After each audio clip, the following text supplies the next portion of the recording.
पशूनां पतिं पापनाशं परेशम् गजेन्द्रस्य कीर्तिं वसानं वरेण्यम् जटाजूटे मध्ये स्फुरदङ्गवारी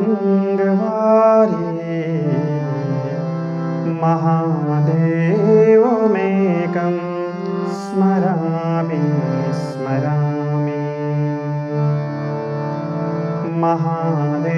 महादेवमेकं स्मरामि स्मरामि पशूनां पतिं पापनाशं परेशम् गजेन्द्रस्य कीर्तिं वसानं वरेण्यम् जटाजूटमध्ये स्फुरदङ्गवारी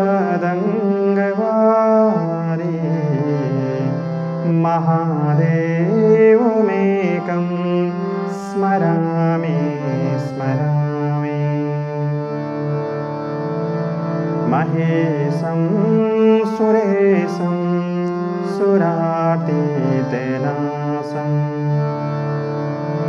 विभुं विश्वनाथं विभूत्यङ्गभूषं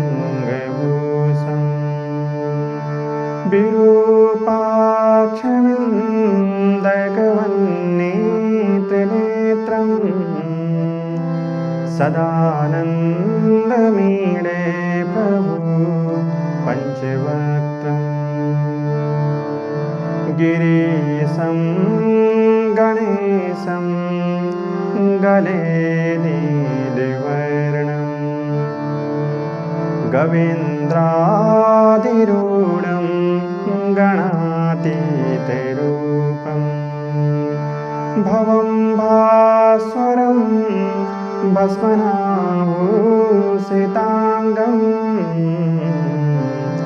भवानी कलत्रं भजे पञ्चवक्त्रम् शिवाकान्तशम्भो शशाङ्कधमूले महेशानशूलिं जटाजूटधारिन् त्वमेको जगद्व्यापको विश्वरूप प्रसीद प्रसीद प्रभु पूर्णरूप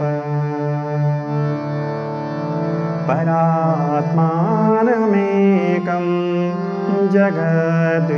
जगद्विजमाद्यम्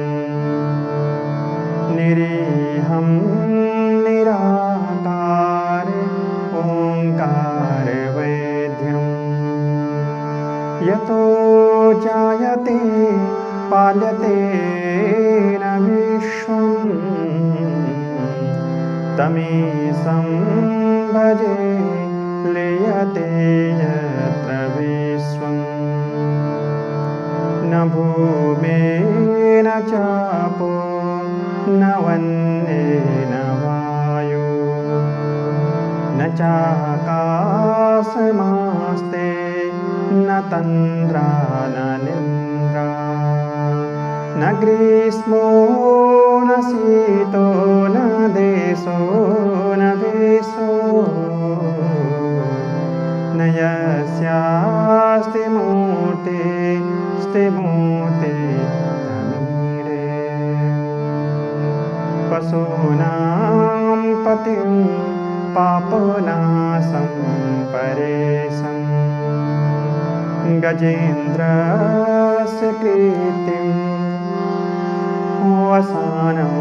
वरेण्यं जटाजूटमध्ये स्फुरदङ्गवारी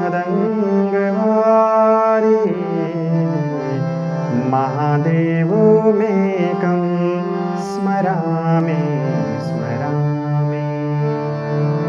महादेवमेकं